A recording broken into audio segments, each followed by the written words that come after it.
A lifeless body lay in the shadows, bearing the marks of unspeakable violence, mutilated by two monsters. The victim's face was disfigured, a grim testament to the brutality endured. Bloody evidence told a story of sexual abuse, and every fragment of the case was soaked in horror. Scattered items of clothing hinted at a terrible tragedy. As the investigation unfolded, it revealed not just a crime, but a gruesome story of a bloody murder. Those who investigated the case were stunned, their emotional reactions mirroring the inhumanity of the crime. The tragedy of that night lingered long after, haunting all who encountered it. This was not just a murder, it was a nightmare that unveiled the depths of human cruelty. Amber Gibson was born into a struggling family in South Lanarkshire, Scotland, to Peter and Annery Gibson. The family included her older brother, Connor. From the outset, their life was marked by hardship and deprivation. Living in a disadvantaged neighborhood, they faced poverty and limited opportunities.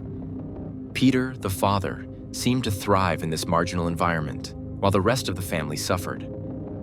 He refused to hold a steady job, instead indulging in drinking while the family scraped by on government assistance. The financial aid was barely sufficient to meet even their most basic needs, leaving the family constantly teetering on the edge of desperation. The atmosphere in the Gibson household was anything but peaceful. Peter was not only negligent, but also abusive. He ruled the family with cruelty, creating an environment filled with fear and tension. While Amber was spared the worst, Connor bore the brunt of both physical and emotional abuse. Their mother, Annery, also suffered terribly. Peter regularly beat her, often in front of their children, showing no remorse or hesitation. The violence was relentless, and Annery felt powerless to protect herself or her children. Despite the constant abuse, she hesitated to take action, fearing the consequences of confronting Peter. Eventually, Annery reached her breaking point and turned to the police. During the investigation, Peter's true nature became apparent. He showed no remorse and continued to issue threats against his wife, which only strengthened the case against him. His violent history came to light, revealing a disturbing pattern of cruelty that extended beyond his family. Among his most heinous acts was an unprovoked attack on a young boy, whom he brutally beat, causing severe injuries. When asked to explain his actions, Peter could provide no justification other than his inability to control his anger. Peter's crimes did not stop there. Evidence emerged of a horrifying incident in which he raped a woman. He attacked her, tied her up, and began to strangle her. The victim later said that she had resigned herself to death. But for reasons unknown to her, Peter suddenly stopped the attack. These incidents, along with others spanning from 2001 to 2008, painted a chilling picture of a man devoid of empathy or self-control. In 2008, Peter was sentenced to 10 years in prison for his numerous crimes, which ranged from domestic violence to sexual assault. With Peter incarcerated, it seemed the Gibson family might finally find some peace. Connor, then 5 years old, and Amber, just 4, were no longer subjected to their father's terror.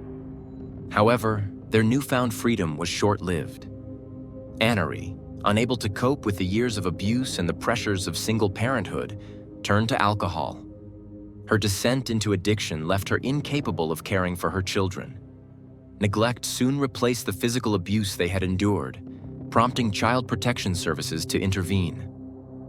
Connor and Amber were removed from their mother's custody and placed with foster parents, Craig and Carol Nean. The Neans, a kind and loving couple, had longed for children of their own, but had been unable to conceive. They saw fostering as an opportunity to provide a stable and nurturing home for children in need. When Connor and Amber came into their lives, Craig and Carol embraced them wholeheartedly, determined to offer them the love and care they had been denied. However, not everyone supported the Neans' decision to foster the brother and sister. Amber and Connor's biological grandparents contested the arrangement, accusing the Neans of seeking financial gain through government subsidies for foster parents. Despite these accusations, the court ruled in favor of Craig and Carol, granting them custody. The brother and sister moved to Hamilton, Scotland, where they began their new lives. The transition to life with the Nean family marked the beginning of a long journey toward healing for Connor and Amber. Years of exposure to violence and neglect had left deep emotional scars, particularly for Connor, who had endured the brunt of their father's abuse. He struggled with trust issues, often withdrawing from adults and peers alike. Amber, though less directly affected by physical violence, carried her own burden of anxiety and insecurity. Craig and Carol worked tirelessly to create a safe, stable environment for the children. Recognizing the importance of addressing their trauma, the Nyans sought professional help. Both children began attending therapy, where they were encouraged to express their feelings and confront the pain of their past. The Nyans also made a conscious effort to instill a sense of normalcy in the children's lives. Amber, on the other hand, developed a love for painting, using art as a medium to process her emotions and express herself. These moments, though seemingly ordinary, were transformative for the children, serving as reminders that they were valued and loved. Despite the progress made, the journey was not without setbacks. Connor occasionally relapsed into bouts of anger and mistrust, while Amber struggled with feelings of guilt over leaving her biological mother. The Nyans, however, remained patient and understanding, guiding the children through their challenges with compassion. By the time Amber and Connor reached adolescence, they had begun to dream of brighter futures. Amber spoke of becoming an artist, her sketches and paintings reflecting the resilience she had developed. Amber was by everyone as a sweet, kind girl whose gentle spirit seemed remarkably untainted by the harshness of her early years. Her cheerful demeanor and vibrant energy brought light to those around her, and she possessed an unyielding resilience that allowed her to overcome the trauma of her childhood. Despite the cruelty she had endured, Amber had an innate love for life. She was intelligent and mature beyond her years, qualities that made her new foster family proud. Amber's interests in art and singing flourished in her new environment, and these creative outlets became a source of joy and healing for her. Unfortunately, her brother Connor's story unfolded quite differently. The violence he endured in his formative years left deep and lasting scars. Connor exhibited behavioral problems that set him apart from his peers. He was withdrawn and struggled to form friendships, often lashing out in anger. His sudden outbursts of aggression, particularly toward girls, became a hallmark of his troubled personality. Despite his attractive appearance, Connor's cruel nature and dark humor alienated those around him. He frequently made morbid jokes about death, which unsettled his classmates and led them to avoid him. Few recognized the severity of his issues, dismissing his behavior as eccentricity rather than a cry for help. Beneath the surface, Connor battled profound mental health challenges. He used social media as an outlet, sharing cryptic posts that hinted at his inner turmoil. In one particularly revealing post during his school years, he detailed his struggles with bulimia, depression, anxiety, and attention deficit disorder. These admissions offered a glimpse into his fractured psyche, but they failed to prompt the intervention he desperately needed. Teachers speculated about his mental health, but no formal evaluations or diagnoses were ever pursued, leaving Connor to navigate his difficulties alone. Connor's struggles extended into his academic life. He showed little interest in learning, frequently skipped classes, and performed poorly in school. His inability to connect with others deepened his isolation, and he often blamed his father for his problems. In Connor's view, his father's tyranny had created the chaos in his mind and life, leaving him unable to break free from the shadow of his past. Despite his longing for acceptance, Connor's efforts to socialize were consistently thwarted by his erratic behavior and unsettling demeanor. His relationship with Amber was especially fraught. Though they shared a common history of trauma, the brother and sister were unable to form a bond.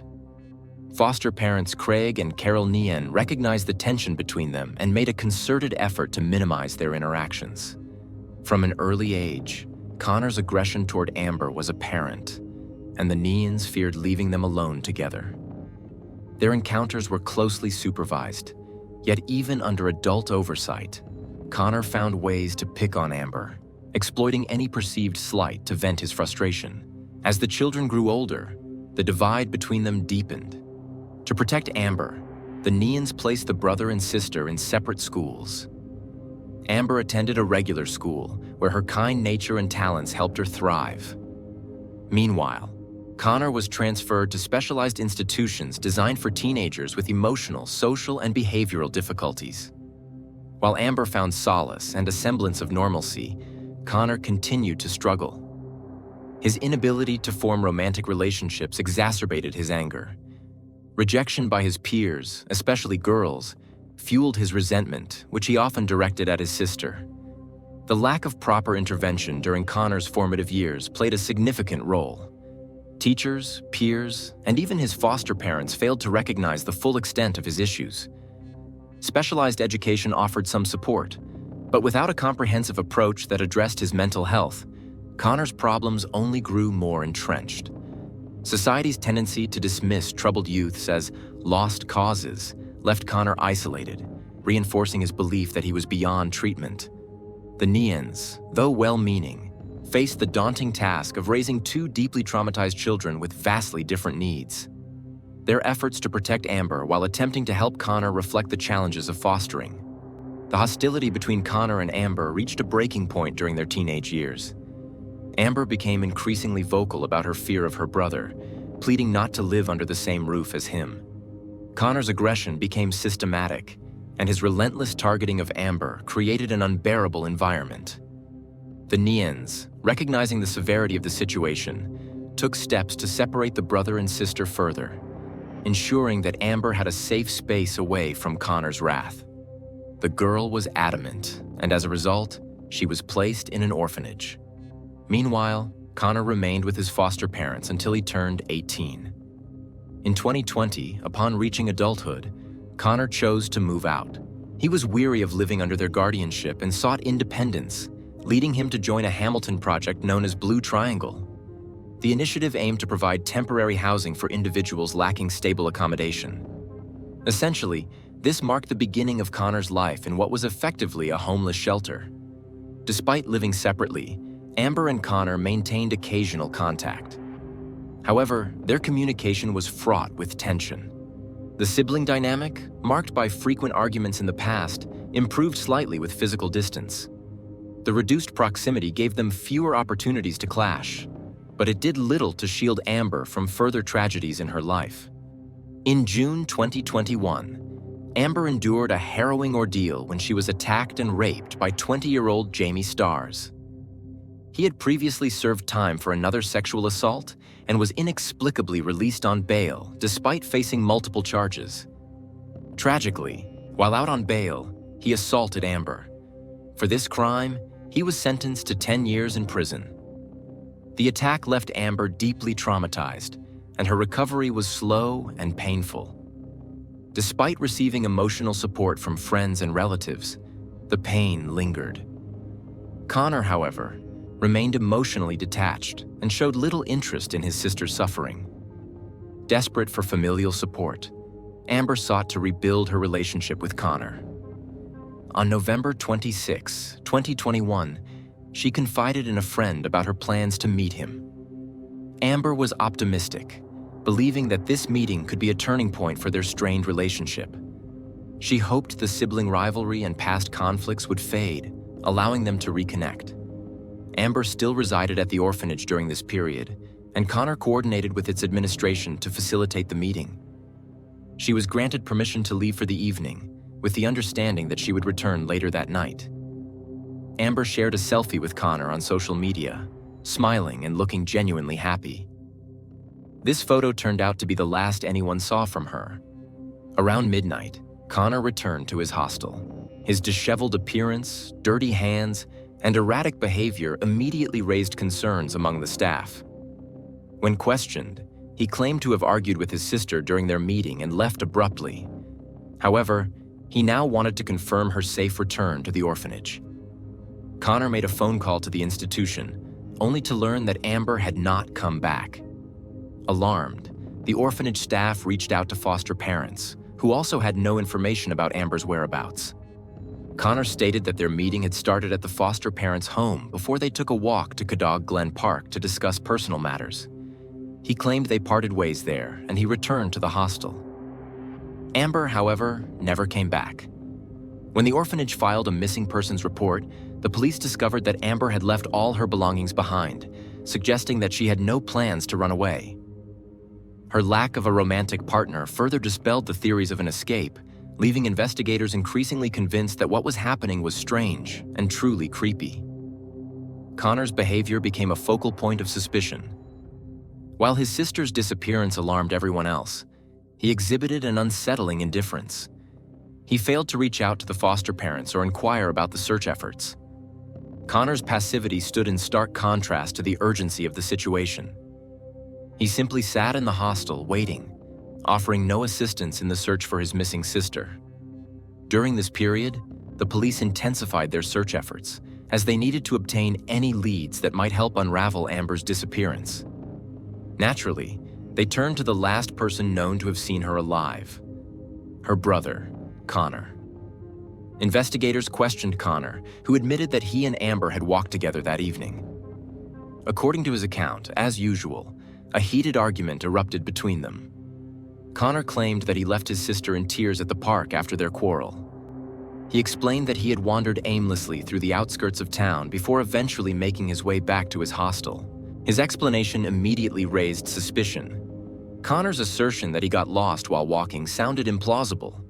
He had grown up in the area and was familiar with its layout. He added that he had fallen into a ditch in the dark, which, he claimed, explained why he appeared disheveled and dirty when he came back to the orphanage later that night. Investigators found his story inconsistent. When Connor was asked to pinpoint the location of the ditch, he faltered, claiming he couldn't remember. While he easily identified where he had met Amber and where he had left her in the park, his inability to recall other critical details seemed evasive.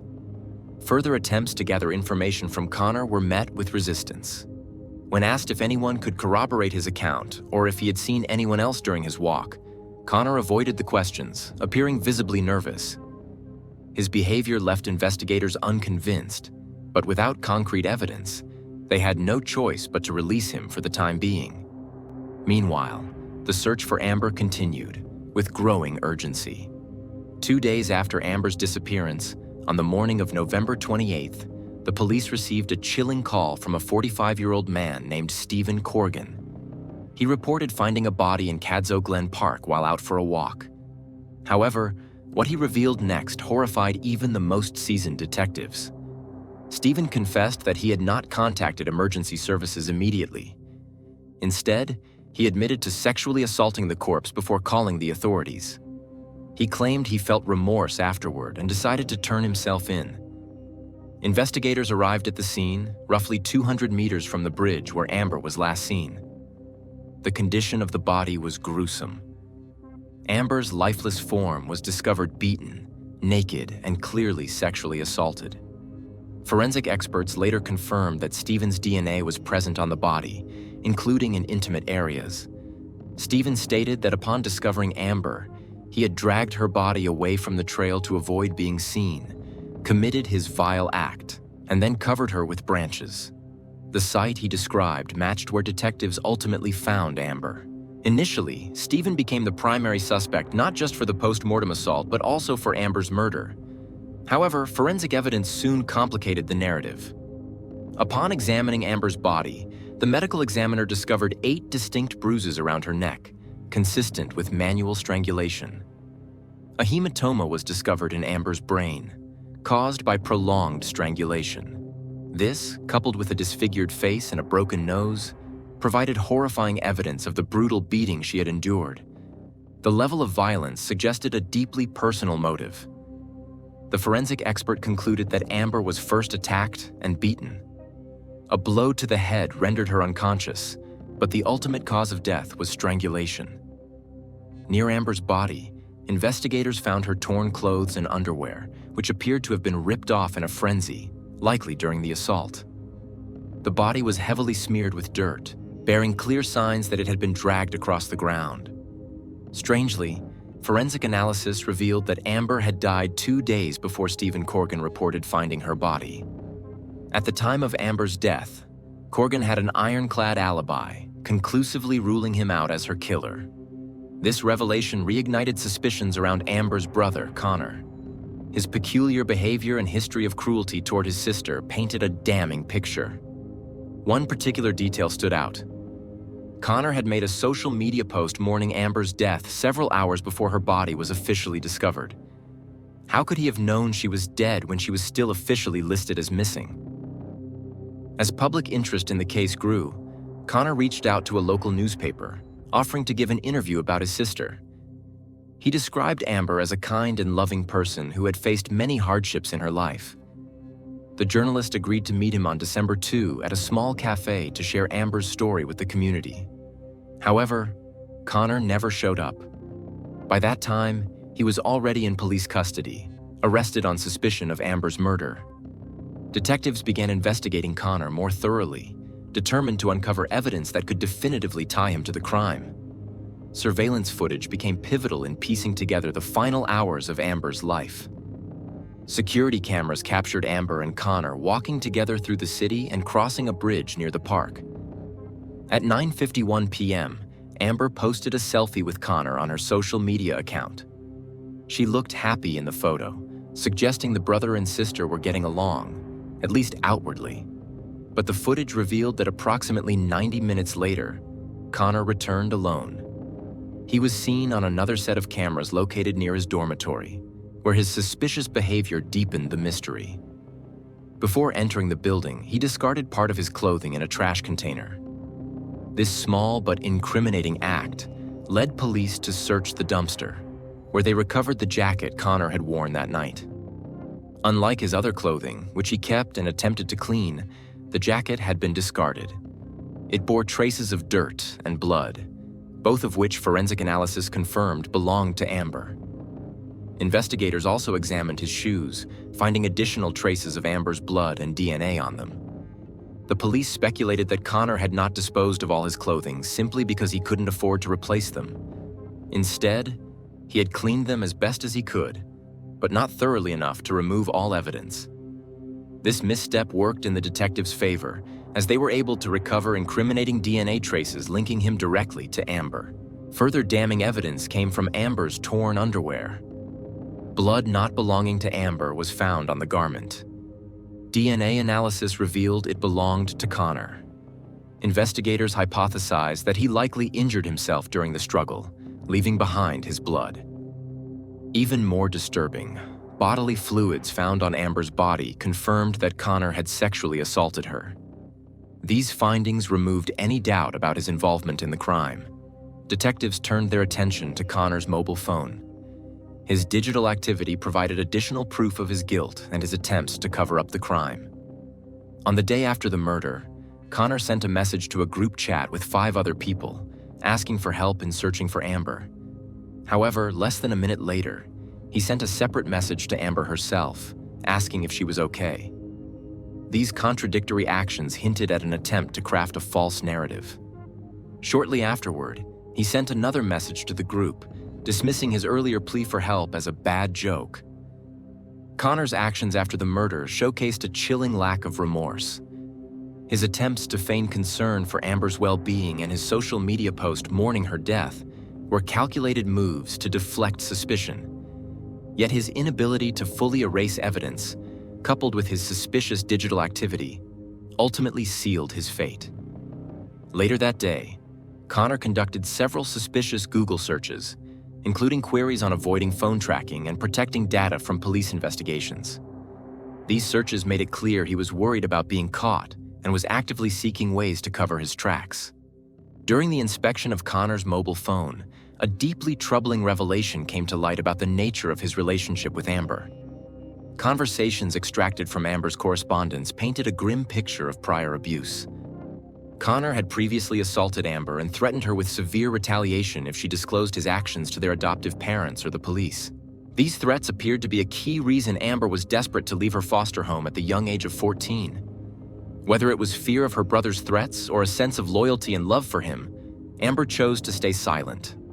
However, evidence suggested that shortly before her death, Amber may have finally decided to confide in her foster parents, potentially triggering the events that led to her murder. The investigation reconstructed the events of the fateful night with chilling clarity. Surveillance footage showed Amber and Connor walking together, appearing calm and at ease, as if trying to mend their strained relationship. The footage suggested no immediate tension, but things changed when they entered the park. It is believed that a conflict erupted, possibly spontaneous, but just as likely premeditated by Connor. Investigators could not rule out the possibility that he had carefully orchestrated the entire meeting, deliberately guiding Amber to an isolated location to execute his plan. Regardless of whether it was premeditated or impulsive, the confrontation escalated, culminating in Connor's brutal attack. Amber was beaten severely, losing consciousness after a forceful blow to the head. However, the forensic report confirmed that the cause of death was manual strangulation. Connor choked his sister until she passed out and then sexually assaulted her. Afterward, he abandoned her body in the park, dragging it a short distance before leaving it partially hidden on a footpath. The evidence suggested no attempt to properly conceal the body, hinting at Connor's recklessness or possibly his belief that no one would trace the crime back to him.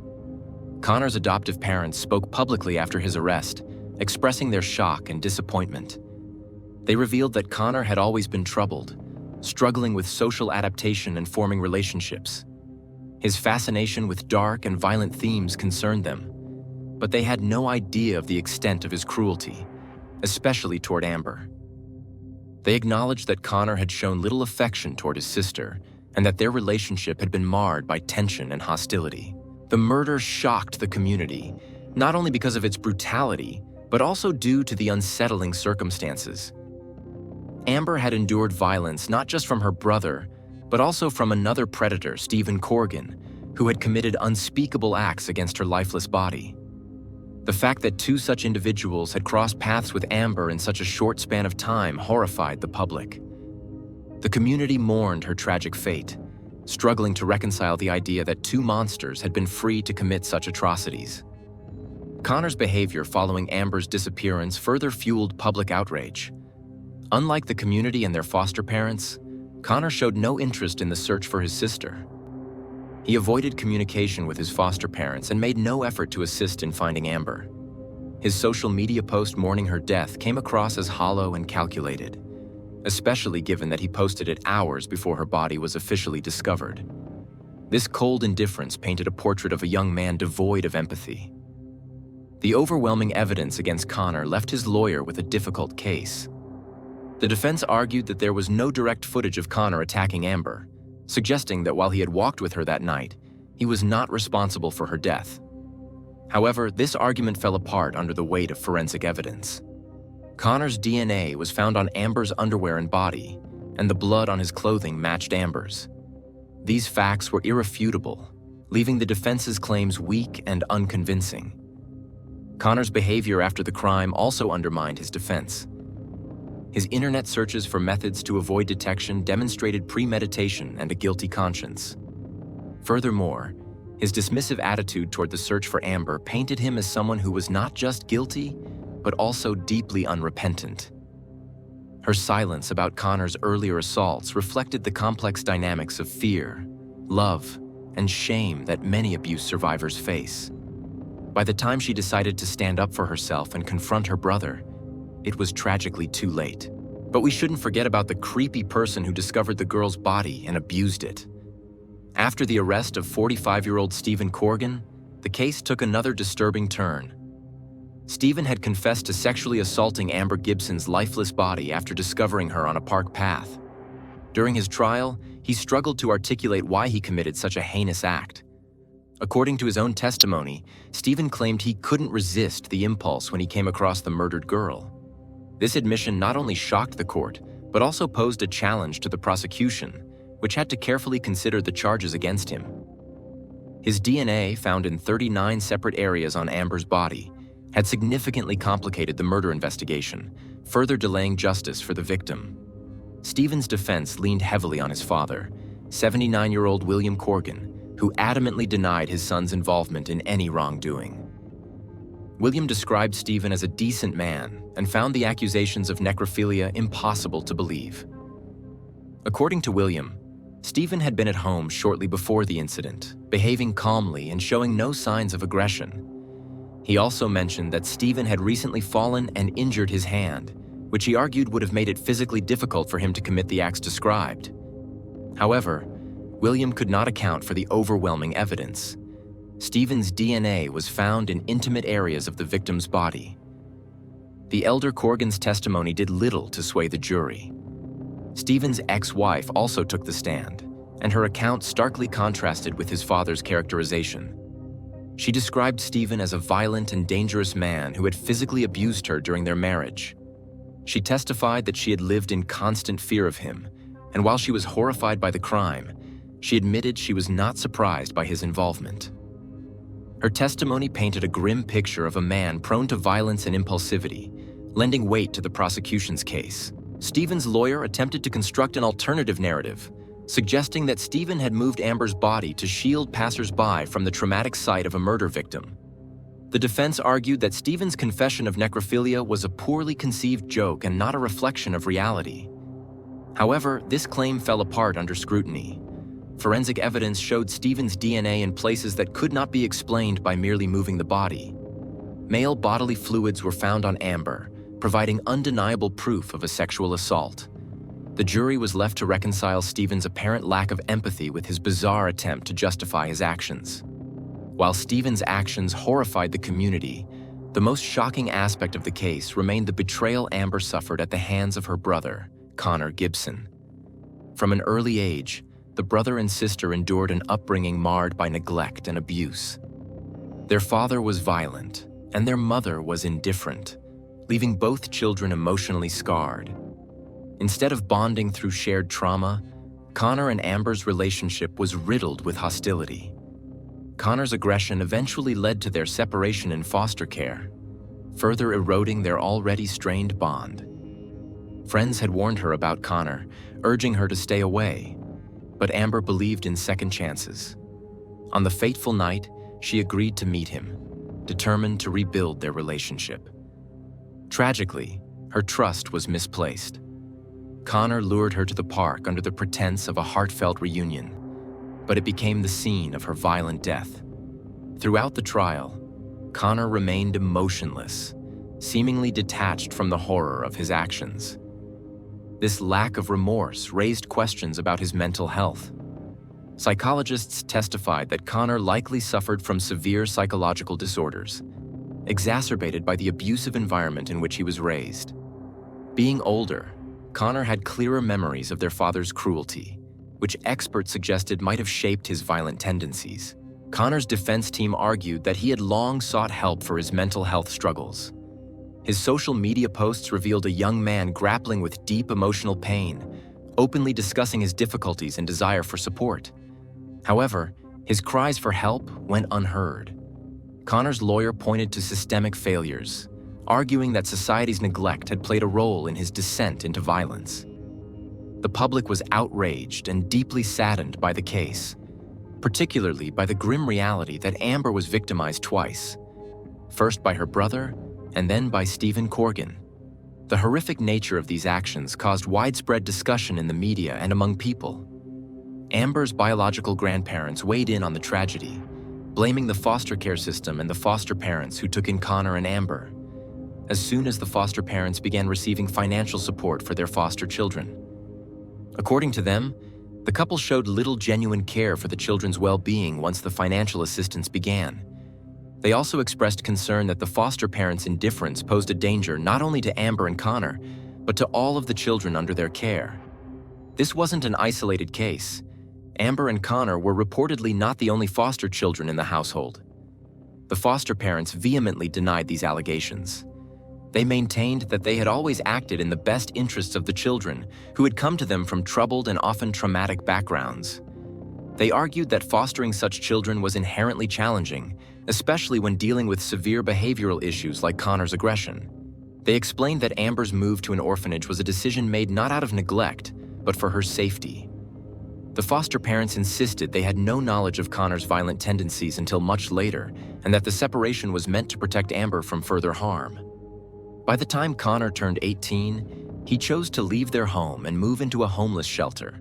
The foster parents asserted that this decision was made entirely by Connor, and they had no way to prevent it. Despite their inability to keep Connor under their roof, they attempted to maintain some sense of family by encouraging the brother and sister to stay in contact. For a brief period, Amber and Connor did try to rebuild their fractured relationship, but the foster parents could never have foreseen the tragic outcome that awaited them. Despite these accusations, the foster parents defended their actions, explaining that they were ill-equipped to handle the complexities of Amber and Connor's relationship. However, there was more than enough evidence to prove Connor Gibson's guilt. The trial lasted 13 days, after which the jury went to deliberate on the verdict. The jurors unanimously found Connor Gibson guilty of murdering and assaulting his 17-year-old sister. He received a life sentence. Despite the brutality, he was given the right to apply for parole after 22 years of imprisonment. Steven Corgan was also found guilty of charges of sexual abuse of a body and sentenced to 9 years in prison.